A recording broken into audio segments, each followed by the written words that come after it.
قوة إلا بالله العلي العظيم حسبنا الله ونعم الوكيل نعم المولى ونعم النصير الصلاة والسلام على سيد الرزي الشمس مضيء الكوكب الدري صاحب الوقار والسكينة المدفون بأرض المدينة على عبد المعيد الرسول المسدد المصطفى الأمجد المحمود الأحمد حبيب إله العالمين أشرف الأنبياء والمرسلين ومقاتب بطه وياسين سيدنا ونبينا وشفيعنا أبي القاسم محمد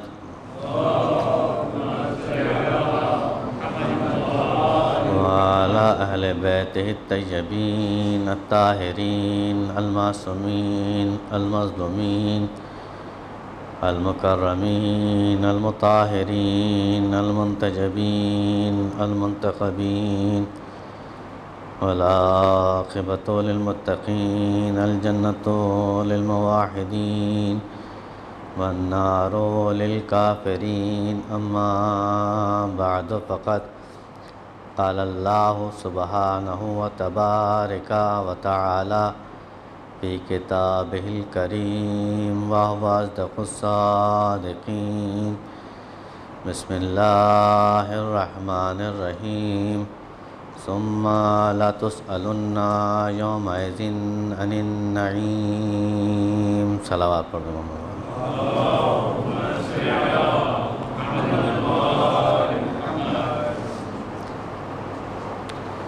جیسا کہ آپ جانتے ہیں کہ مجلس کا عنوان یوم غم اور ہمارے برادر عزیز کے بڑے ابا سید اظہر حسین کاظمی کے سالہ ثواب کی مجلس کا انعقاد کیا گیا ہے۔ دنیا کے سمندر میں زندگی کی کشتیاں رواں دواں ہیں اور موت کا ساحل ہے کہ جو ان کشتیوں کو رفتہ رفتہ اپنی طرف کھینچ رہا ہے۔ اب وہ دل ناخواستہ ہو یا چاہتے ہوئے ہو، ایک سفر ہے جو اپنے منزل مخصوص کی طرف آگے بڑھ رہا ہے، ایک سفر ہے جو اپنی انتہا کی طرف بڑھ رہا ہے۔ انسان نے دنیا پہ قدم رکھا اور اس کا وہ سفر آغاز ہو گیا۔ رفتہ رفتہ انسان اس منزل کی طرف آگے بڑھ رہا ہے اور ایک وقت وہ آتا ہے کہ جب انسان اس دنیا سے رخصت ہو جاتا ہے۔ اگر آپ دیکھیں ہماری گفتگو 21 رمضان المبارک میں ہم نے آپ کے سامنے کچھ گفتگو کی تھی، اس میں بہت سارے لوگ نہیں تھے، تو میں نے پہلے تو سوچا کہ وہیں سے ابتدا کروں، لیکن بعد میں کچھ مطالب ایسے جس آیت کریمہ کو ہم نے سرنامہ کلام بنایا اس کے اندر جو ارشاد ہو رہا ہے اسی سے ریلیٹ ہو رہا ہے۔ ثم لا تسألن یومئذ عن النعیم، تم سے ضرور سوال کیا جائے گا نعمتوں کے بارے میں۔ اب اس آیت کریمہ کا جو اس سے پہلے کی آیتیں ہیں وہ ایک منظر کشی کر رہی ہیں۔ اگر یوں کہا جائے کہ سورہ تکاثر کی آیت کریمہ ہے کہ الہاکم التکاثر حتی زرتم المقابر کلا سوف تعلمون ثم کلا سوف تعلمون کلا لو تعلمون علم الیقین لترون الجحیم ثم لترونها عین الیقین ثم لتسألن یومئذ عن النعیم۔ پورا ایک منظر کشی کی ہے زندگی کی، حیات کی، کہ انسان جب دنیا میں قدم رکھتا ہے تو زیادہ تر فقر و مباحات میں پڑا رہتا ہے۔ اگر اپنے لفظوں میں ہم ادائیگی کریں اور اس آیات اس سورہ مبارکہ کا مفہوم آپ کے سامنے پیش کریں تو وہ اس طرح سے ہوگا کہ پروردگار عالم نے جو زندگی عطا کی اس کے اندر زیادہ تر انسان جس جگہ کے اوپر ٹھہر گیا ہے، رک گیا ہے، بلاک ہو گیا ہے، پھنس گیا ہے، وہ کیا ہے؟ فقر و مباحات ہے۔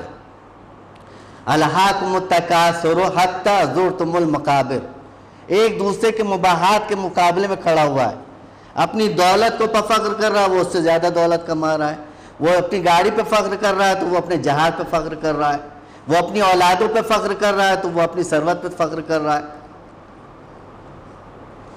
اس کے بعد کی آیت کریمہ ہے، اس پہ ارشاد ہو رہا ہے کہ ان قریب تم دیکھو گے، کیا دیکھو گے؟ پورا منظر کشی ہے مولا کائنات امیر المومنین علی ابن ابی طالب علیہ السلام،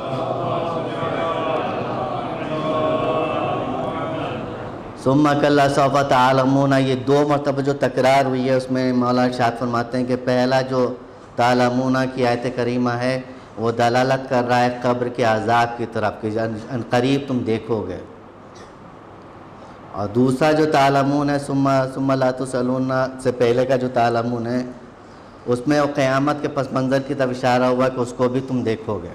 اب یہاں سے آیت کریمہ کے ذیل میں اگر آپ جائیں گے، چونکہ اصحال ثواب کی مجلس سے تو دھیرے دھیرے کچھ مطالب ہیں جو آپ کے حوالے کرنا چاہتا ہوں۔ تو یہاں کے اوپر جو گفتگو ہو رہی ہے یقین کی گفتگو ہو رہی ہے، عین الیقین کی گفتگو ہو رہی ہے، حق الیقین کی گفتگو ہو رہی ہے۔ علم الیقین کا مطلب یہ ہوتا ہے کہ دھواں دیکھا اڑتا ہوا، اس دھوئیں سے آپ کو اندازہ لگ گیا کہ نیچے آگ جل رہی ہوگی، اور جب آگ کو آپ نے دیکھا تو آپ کو یقین ہو گیا کہ یہ آگ اسی کا دھواں تھا، اور اس حرارت کو اگر آپ ڈھونڈیں گے اور اپنا ہاتھ اس آتش میں ڈالیں گے تو یہ وہ یقین ہوگا کہ جس کے اندر باقاعدہ مطمئن ہو جاتا ہے انسان۔ اب یہاں کے اوپر ہے کہ اب انسان چاہے دیکھ کے عبرت حاصل کر لے یا اس منزل سے گزر کے عبرت حاصل کر لے یا اس ذاکر کو حاصل کرے۔ علامہ اقبال کو جب حیدرآباد دکن کی طرف ایک دعوتی شاہی دعوت نامہ ملا جس میں ان کو بلایا گیا، انوائٹ کیا گیا، اور جب وہ وہاں پہ گئے تو شاہی چیزوں کو دکھایا گیا ان کو، جس کو ہم لوگ اپنے اردو زبان میں کہتے ہیں آثار باستانی کو دکھانا، شاہی چیزوں کا منظر کشی کرنا، ان کو دکھانا، یہ محل ہیں، یہ قصر ہیں، یہ شاہی کرسی ہے، یہ وغیرہ وغیرہ جتنے بھی آثار باستانی میں سے تھا وہ سب مشاہدہ کروایا گیا کہ یہ ہے یہ، اور لاسٹ میں ان کو شاہی قبرستان میں بھی لے جایا گیا، اور جب شاہی قبرستان میں لے جایا گیا تو وہاں کا بھی مشاہدہ کرایا گیا کہ یہ شاہی قبرستان ہے۔ انہوں نے ان شاہی قبرستانوں کو بھی دیکھا، اور ظاہر سی بات ہے قبروں کے اوپر نام لکھے رہتے ہیں کہ فلاں نواب، فلاں راجہ، فلاں یہ، فلاں وہ، یہ منظر کو دیکھ رہے ہیں اور بڑی حسرت سے دیکھ رہے ہیں۔ اور ظاہر سی بات ہے کہ اس کے پیچھے جو قبرستان میں جانے کا جو فلسفہ ہے نا، فلسفہ بھی اس کا بتایا گیا کہ قبرستان میں کیوں جاؤ، جب بھی دنیا اپنی طرف کھینچے تو قبرستان میں چلے جاؤ، تاکہ ہر ٹوٹی ہوئی قبر آواز دیتی کہ یہی تمہاری آخری منزل ہے۔ انہوں نے دیکھا، دیکھنے کے بعد شاہی مناظروں کو دیکھا اور تختوں کو دیکھا اور آثار باستانی کو دیکھا اور شاہی قبروں کو دیکھا، اور دیکھنے کے بعد وہاں کے اوپر انہوں نے کچھ نظم کہی، اور نظم آج تاریخ میں محفوظ ہے، اور اس نظم کے اندر جو فقرے اور اس کا جو مفہوم تھا، ظاہر سی بات ہے وہ اشعار تو آپ کے سامنے نہیں پڑھیں گے، اس کا مفہوم پیش کر رہے ہیں آپ کو۔ انہوں نے زندگی کو، حیات کو جو تشبیہ دی ہے، حیات کو انہوں نے بہت ہی خوبصورت انداز میں کوٹ کیا اور 4 رخ دیے کہ زندگی کیا ہوتی ہے، حیات کیا ہوتی ہے۔ پہلے تو یہ سمجھ لیں کہ حیات یہ عطا ہے، پروردگار کی عطا ہے، چونکہ ہم نے ڈیمانڈ نہیں کیا تھا، ہم نے اس سے مانگا نہیں تھا، اس کا کرم تھا، اس نے ہم کو عطا کر دیا۔ اور جس آیت، دیکھیں ملائیے، کنیکشن ملائیے گا، چونکہ اسی سے نتیجہ دوں گا، جس آیت کریمہ کو ہم نے پڑھا ہے ثم لا تسألن یومئذ عن النعیم، نعمتوں کے بارے میں سوال ہوگا تو کون کون سی نعمت ہیں؟ ایک ہوتی ہے عطا، جو پروردگار عالم عطا کر رہا ہے، اور عطا کے اندر سوال نہیں ہوتا۔ اس کی مثال ایسے ہے کہ جس طریقے سے آپ کسی کو کوئی گفٹ دیں اور 10 دن کے بعد آپ اس سے بولیں کہ وہ میرا گفٹ واپس کر دو، تو آپ نہیں مانگ سکتے ہیں، چونکہ آپ نے اس کو عطا کیا ہے، گفٹ کیا ہے۔ لیکن اگر آپ کسی کو امانت دیں تو آپ اس سے سوال کر سکتے ہیں کہ میں نے امانت رکھائی تھی وہ دو، یا کسی نے آپ سے کچھ مانگا، آپ نے قرضہ دیا تو قرضہ بھی مانگا جا سکتا ہے۔ تو پروردگار عالم کی بہت ساری نعمات ہیں کہ جن کی تقسیم بندی اگر آپ کریں گے تو دو رخ سے ہو جائے گی۔ کچھ عطائے پروردگار عالم، کچھ نعمتیں پروردگار عالم ایسی ہیں کہ جن کے پیچھے سوال ہوگا، کچھ نعمتیں ایسی ہیں کہ جو عطائے پروردگار عالم ہیں۔ اب یہاں کے اوپر مفصل ایک بحث چھڑتی ہے دوسرے برادران کی طرف سے، وہ اس بات کے قائل ہیں کہ پروردگار عالم نے یہ میوے اور جو کھجوریں اور یہ سب جو دیے ہیں میوے جات، اس کے بارے میں سوال کرے گا۔ اور شیعہ علماء کا اور تشیع کا یہ عقیدہ نہیں ہے، چونکہ وہ کریم ابن کریم ہے، وہ رحیم ابن رحیم ہے، تو ظاہر سی بات ہے کہ انسان نے کتنا کھایا اور کتنا پیا یہ بہت چھوٹی بات ہوگی، کیونکہ کسی مہمان کو بلانے کے بعد آپ اس سے یہ نہیں پوچھیں گے تم نے روٹیاں کتنی کھائی تھی، سالن کتنا لیا تھا، یہ بہت ہی گری ہوئی بات ہو جائے گی۔ تو پروردگار عالم خالق اکبر ہے، تو وہ ایسا نہیں کر سکتا کہ آپ سے آپ کے چاول کے بارے میں پوچھے کہ کتنے رائس کھائے تھے اور تم نے کتنا نیا گوشت کھایا تھا، نہیں ہو سکتا۔ تو نعمتوں کی تقسیم بندی ہو رہی ہے دو طریقے سے، ایک نعمتیں جو عطائے الہی ہیں اور جو عطا ہے اس کے پاس سوال نہیں ہے، اور کچھ نعمتیں ایسی ہیں کہ جس کے پاس سوال ہے۔ اسی لیے حیات کے بارے میں آپ دیکھیں کہ اس کے اندر اللہ نے عطا کی ہے، حیات عطا کی ہے، لیکن اس کے اوپر سوال ہے، ہاں ہے سوال، لیکن اس سوال کی نوعیت کو بتایا گیا کیسے ہوگا۔ یا اولادیں نعمت ہیں، کیسی نعمت جس کے بارے میں سوال ہوگا۔ واضح ہو رہی نا بات؟ حیات پروردگار عالم کی عطا ہے، اس نے بھیج دیا تمہارے اختیار میں اب کہ کیسے زندگی گزارنا ہو، کیا کرنا ہو، کیسے کرنا ہے، کیسے گزارنا ہے، تم کو عطا کر دی گئی ہے۔ تمہاری مجبوری ہے کہ تم زندہ رہو۔ یہ جو موت ہے نا، یہ جو موت ہے، کلو نفس ذائقۃ الموت، لفظوں پہ دھیان دیجیے، ایک نتیجہ دیں گے یہاں پہ، کلو نفس ذائقۃ الموت۔ مجھے نہیں لگتا کہ کوئی بھی اس آیت کریمہ کا ترجمہ نہیں جانتا، سبھی جانتے ہیں۔ کل یعنی تمام، نفس یعنی نفس، ذائقہ یعنی مزہ۔ تو یہاں کے اوپر اگر ترجمہ کر رہے ہیں تو کیسے ہو رہا ہے؟ کلو نفس ذائقۃ الموت، ہر نفس کو موت کا ذائقہ چکھنا ہے۔ چکھی کون سی چیز آ رہی ہے؟ موت۔ ابھی یہاں نیاز ہوگی، اگر صحانی کے اندر ایک پلیٹ کے اندر ایک بڑی جو صحانی ہوتی ہے اگر اس کے اندر بھر کے یہاں پہ رکھا جائے اور سب اس میں سے چکھیں اور 250-500 آدمی اس میں سے چکھنا شروع کر رہے ہیں تو صحانی کے اندر کی چیز کم ہوتی چلی جائے گی، ہوگی یا نہیں ہوگی؟ موت کو چکھنے کے لیے کہا جا رہا ہے، تو کیا چیز کم ہو رہی ہے؟ آپ کا نفس کم ہو رہا ہے، حیات کم ہو رہی ہے یا موت کم ہو رہی ہے؟ موت کم ہو رہی ہے۔ کلو نفس ذائقۃ الموت، موت کا ذائقہ چکھنا ہے، یعنی کوانٹٹی میں موت کم ہو رہی ہے۔ ایک مرتبہ چکھنا ہے خالی، لیکن حیات کا سلسلہ باقی ہے۔ پروردگار عالم کے دو پلان ہیں، ایک پلان کے اندر اس نے زندگی دی، محدود زندگی دی ہے، اس محدود زندگی سے آگے والی زندگی کو آپ کو ترقی کرنا ہے، آگے والی زندگی کو اچیو کرنا ہے۔ آپ نماز کیوں پڑھ رہے ہیں؟ آپ روزہ کیوں رکھ رہے ہیں؟ سوال ہے نا، کیوں رکھ رہے ہیں؟ بھئی آپ کا جواب آئے گا کہ اس لیے کر رہے ہیں کہ آگے کی زندگی، دیکھیں کچھ چیزیں اللہ نے جفت میں پیدا کی ہیں، جیسے سمندر و پہاڑ، رات و دن، ویسے دنیا اور آخرت، یہ جفت میں، جوڑے میں کنیکشن ہے۔ یہ دنیا کا آخرت سے کنیکشن ہے، یہ اکیلے میں کبھی نہیں آئیں گے، یہ جفت کے ساتھ آئیں گے۔ رات ہے تو دن بھی آئے گا، دن ہے تو رات بھی آئے گی، دنیا ہے تو آخرت بھی آئے گی، یہ کنیکشن ہے، یہ جوڑے میں پیدا کیا گیا ہے۔ قرآن نے اس کی طرف اشارہ کیا ہے۔ تو عزیزان گرامی، گفتگو طویل نہ ہو جائے، جب اقبال سے پوچھا گیا، انہوں نے اپنے نظم کے اندر جو کوٹ کیا، بہت پیارے جملے ادا کیے انہوں نے کہا کہ ہم نے اس حیات کو دیکھا تو اس طریقے سے دیکھا جس طریقے سے درخت کی کسی ٹہنی کے اوپر ایک بلبل آئے اور چہچہائے، اور چہچہانے کے بعد نغمہ سنائے، اس کے بعد وہ بلبل پرواز کر جائے، وہ پرندہ اڑ جائے۔ زندگی اسے کہتے ہیں۔ پہلی تشبیہ اقبال نے دی، شاخ کے اوپر بیٹھا ہوا ایک بلبل جو گونجتا ہے، چہچہاتا ہے، اور چہچہانے کے بعد وہ پرندہ اس شاخ سے اڑ جاتا ہے۔ دنیا کی مثال ایسے ہی ہے کہ دنیا میں قدم رکھا، قدم رکھنے کے بعد تھوڑا سا چہچہا، تھوڑا سا گنگنایا، اس کے بعد دار فانی سے رخصت ہو گیا۔ پھر دوسرا انہوں نے کوٹ کیا اس کو، حیات کو، کہ زندگی انسانی اس طریقے سے جس طریقے سے سمندر کی موج ہے، اٹھتا ہوا تلاتم اٹھتا ہے جب طوفان آتا ہے، خد آدم ہوتی ہے کہ جو موجیں اچھل رہی ہوتی ہیں، لیکن ان قریب تھوڑی دیر کے بعد جب تم دیکھو گے تو اس کا نظارہ اس طرح سے نظر آئے گا کہ پوری طریقے سے لہریں تھمی ہوئی ہیں، پانی سکوت میں ہے، اب کہیں وجود نہیں ہوتا ان اٹھتی ہوئی موجوں کا کہ جو اٹھتی ہیں اور فنا ہو جاتی ہیں۔ جو موج ایک مرتبہ آئی ہے اور واپس جب ڈوبتی ہے تو دوبارہ وہ موج نہیں ہوتی، اس کے پیچھے والی دوسری موج ہوتی ہے۔ اس کے بعد تیسری تشبیہ دی، اور وہ دی ہے شرارے سے۔ اب اردو ادب کا یہ جملہ ہے شرارہ۔ اب شرارہ وہ لہنگا شرارہ نہیں، شرارہ۔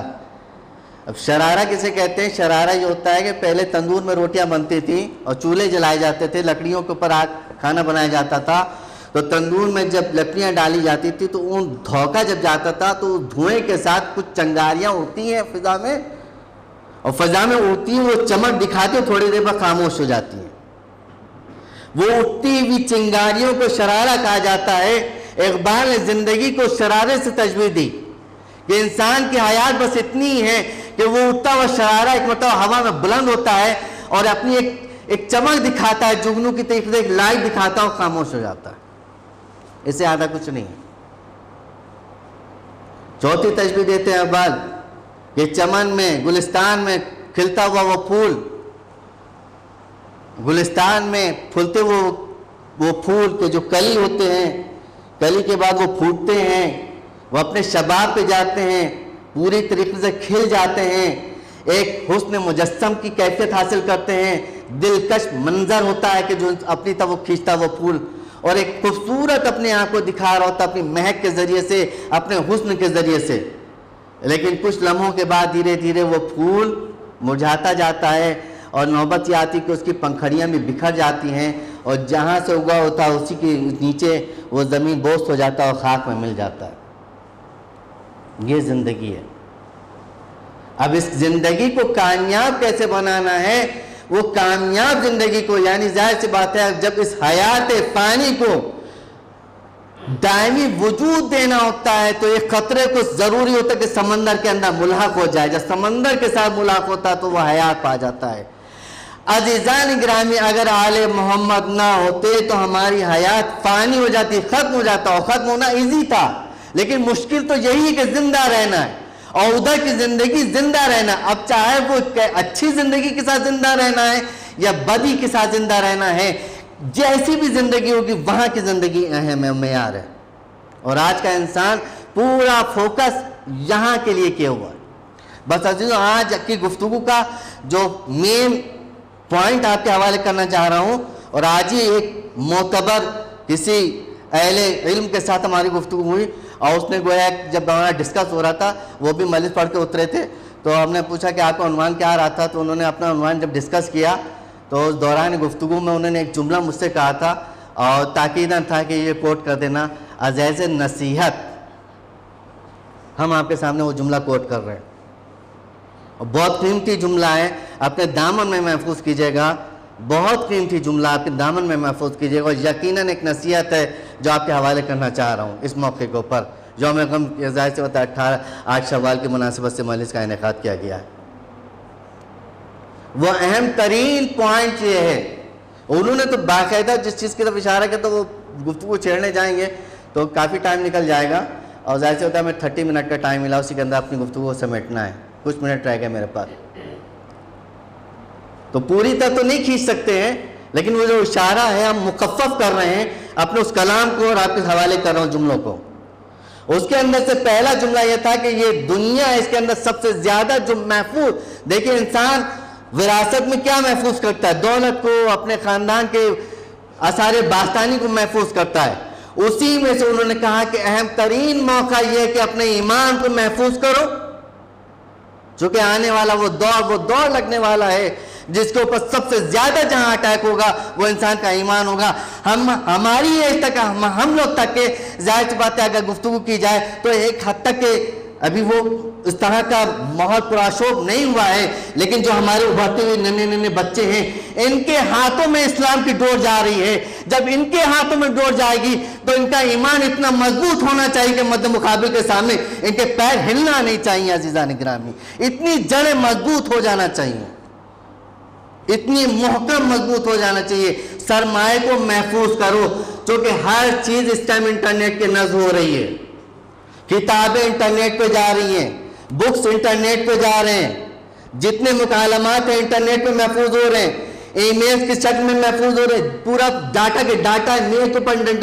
اللہ نہ کرے آنے والے وقت میں کچھ ایسا سسٹم ہو کہ پورا یہ جو سسٹم نیٹ ورک ہے پورا زیرو ہو جائے، ڈیلیٹ ہو جائے، تو لاکھوں کی تعداد میں جو علم بکھرا ہوا نیٹ کے اوپر سب معوف ہو جائے گا،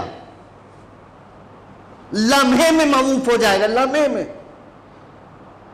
یہ آنے والے وقت میں کوئی بعید نہیں ہے، کوئی بعید نہیں. اسلام کو ٹارگٹ کیا جا رہا ہے، کوئی بعید نہیں کہ آنے والے وقت میں ایک لمحہ ایسا آئے، ایک موقع ایسا رونما ہو آج سے 25 سال کے بعد، 50 سال کے بعد، کہ انسان محتاج ہوگا اپنی زندگی کو آن لائن چلانے پہ، اور پوری زندگی آن لائن کے اوپر ہوگی، ہر چیز اس کے اندر ڈالے ہوگا. اللہ نہ کرے ایک دم سے پورا ایک فلیش پڑ جائے اور سب غائب ہو جائے. لاکھوں کتابیں ڈاؤن لوڈ کی جا رہی ہیں. آج انسان پسند نہیں کرتا کتاب کو لے کے. کسی موقع کا جملہ ہے کہ فقدان علم کو اگر دیکھنا ہے تو اس انداز سے دیکھنا. جو میرے جملے بعض اوقات بڑے تلخ ہوتے ہیں، اس کے لیے معذرت چاہوں گا، لیکن ممبر کا حق ہے جب جملہ آتا ہے تو میں روکتا نہیں. جملہ کسی نے کہا تھا، وہ جملہ بڑا قیمتی تھا. اس نے کہا کہ جب انسان کے پیروں کے جوتے شوز شو روم میں اور شیشوں میں نظر آئیں اور کتابیں زمین کے فٹ پاتھ پہ نظر آئے تو سمجھ لینا علم کا فقدان شروع ہو چکا ہے.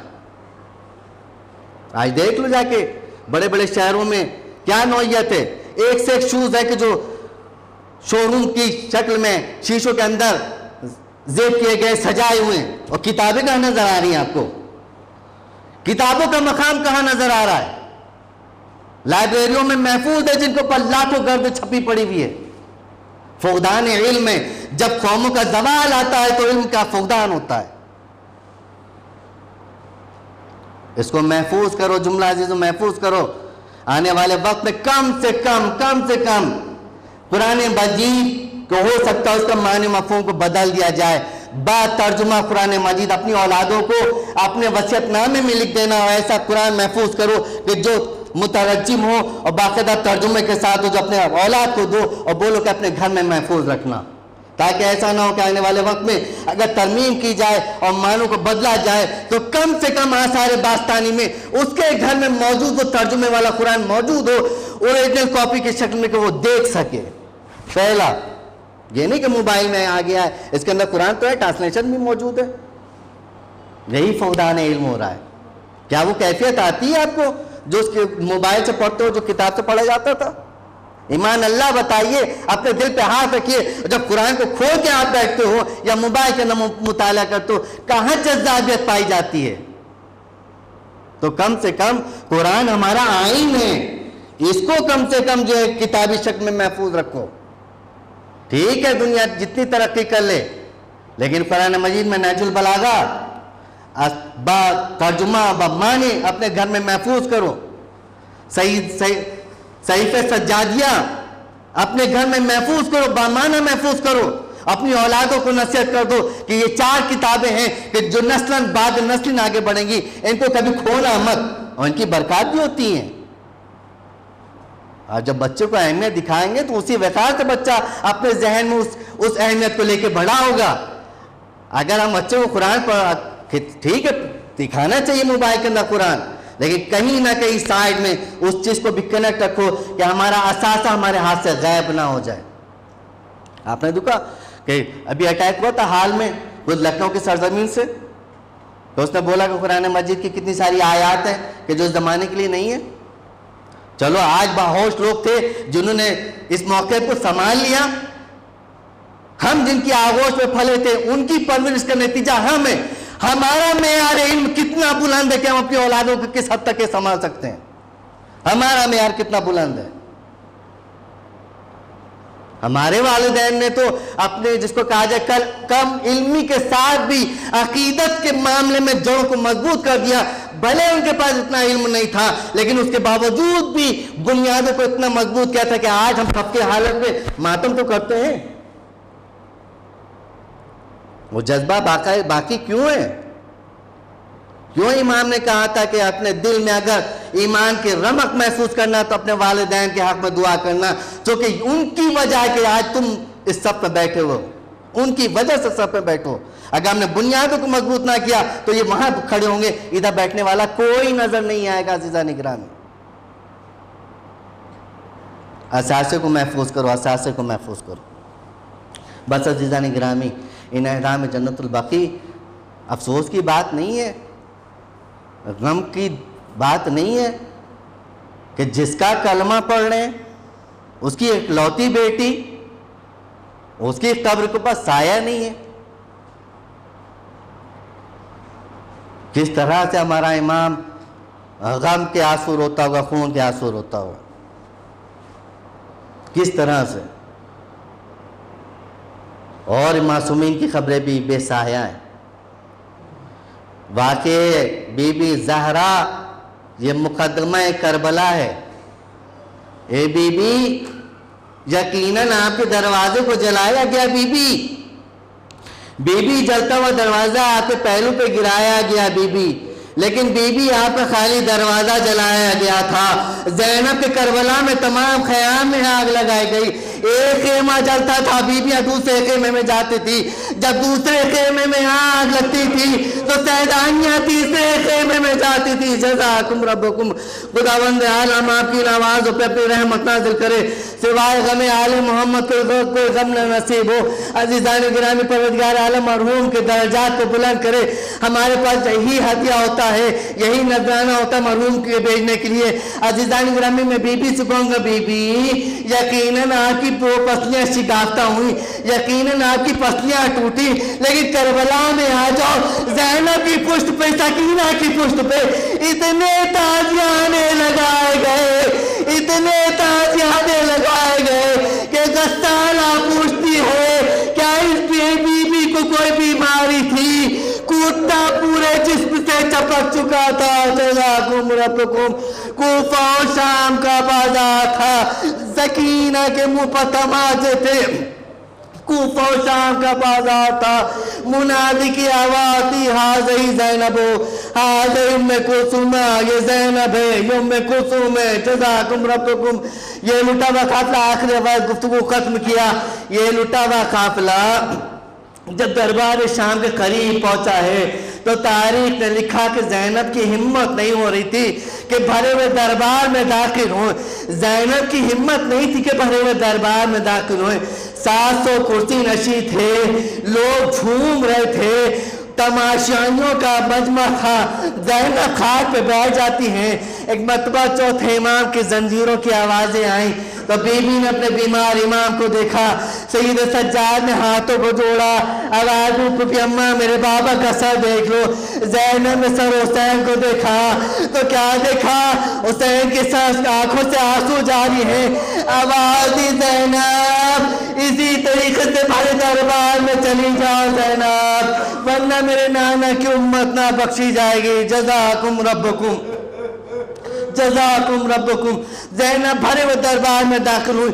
جو حضرات زیارت کر چکے شام کی ان کو پتا ہوگا کہ وہاں کے اوپر باقاعدہ در بنے ہوئے ہیں۔ زینب پہلے دروازے میں داخل ہوئی، بیویاں اور بیٹھ جاتی، زینب نے سہارا دیا، دوسرے دروازے کو پار کیا، تیسرے دروازے کو پار کیا، چوتھے دروازے کو پار کیا۔ زینب تمام بیویوں کو حوصلہ دیتی جا رہی تھی، لیکن جب 7ویں دروازے پہ پہنچی تو زینب بیٹھ جاتی ہے۔ اب بیویوں نے ہاتھ جوڑ کے کہا، بی بی خدا آگے بڑھو، ساری جگہ پہ آپ حوصلہ دیتی رہی، اب آخری دروازہ بچا، آگے بڑھ جاؤ۔ بی بی نے آواز دی، مجھ سے آگے نہیں بڑھا جا رہا ہے، اس لیے کہ جب میرا بابا دنیا سے گیا تھا تو میرے بابا نے کہا تھا زینب تم بڑے دربار میں لے جائی جاؤ گی، تو میں نے اپنے بابا سے کہا تھا بابا اگر میں مدد کو بلاؤں تو آ جانا۔ میں نے پہلے دروازے پہ بابا کو آواز دی، میرا بابا نہیں آیا، دوسرے دروازے پہ آواز دی، میرا بابا نہیں آیا۔ اب میری ہمت نہیں، بڑے دربار میں کیسے جائے؟ 700 کرسی نشیں کا ہجوم ہے، بیویاں ننگے سر۔